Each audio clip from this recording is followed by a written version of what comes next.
Chapter solution से मोललता यानी molality से एक रिलेटेड न्यूमेरिकल अंकित प्रश्न है। देखिए प्रश्न इस प्रकार है, 2.5 ग्राम एथेनोइक अम्ल CH3COOH के 75 ग्राम बेंजीन में विलयन की मोललता की गणना करें।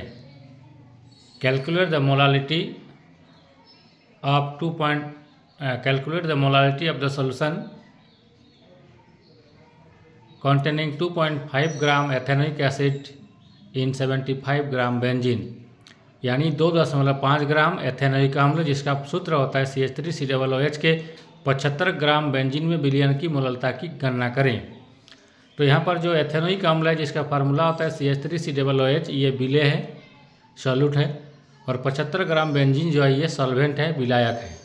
ठीक है, तो सबसे पहले हमको क्या करना है कि CH3COOH जो है एथेनोइक अम्ल या एथेनोइक एसिड जो है इसका हमको आणविक द्रव्यमान कैलकुलेट कर लेना है। तो CH3COOH का आणविक द्रव्यमान यानी molecular mass of CH3COOH will be, carbon का एटॉमिक मास 12 होता है, हाइड्रोजन का 1 होता है, ऑक्सीजन का 16 होता है। तो CH3COOH का आणविक द्रव्यमान होगा 12 + 1 × 3 + 12 + 16 × 2 + 1 इक्वल टू होगा 60 ग्राम पर मोल, यानी molecular mass of acetic acid और एथेनोइक अम्ल CH3COOH का आणविक द्रव्यमान कितना होगा 60 ग्राम पर मोल, यानी 60 होगा। ठीक है, अब जो अंकित प्रश्न है देखिए इसमें दिया गया है विलेय एथेनोइक अम्ल की मात्रा यानी मास ऑफ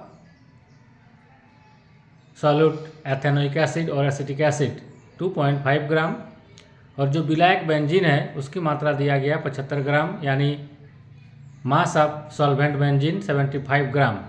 तो 75 ग्राम जो है 75 ग्राम है, इसको हम लोग 1000 से भाग देके इसको केजी में कन्वर्ट कर लेते हैं। तो ये हो जाएगा 75/1000 इक्वल टू उतना केजी में कन्वर्ट हो जाएगा। तो ये दो चीज़ दिया हुआ है और हमको निकालना है, मोललता निकालना है। तो विलयन की मोललता हम लोग जानते हैं, मोललता की जो फार्मूला होता है, सूत्र होता है, वो होता है W/m × mass of solvent in kg, यानी m इक्वल टू मोललता इक्वल टू क्या होता है W/m × mass of solvent in kg। यहाँ W क्या है, दिया गया द्रव्यमान, given mass of the solute, और कैपिटल M है मोलर मास।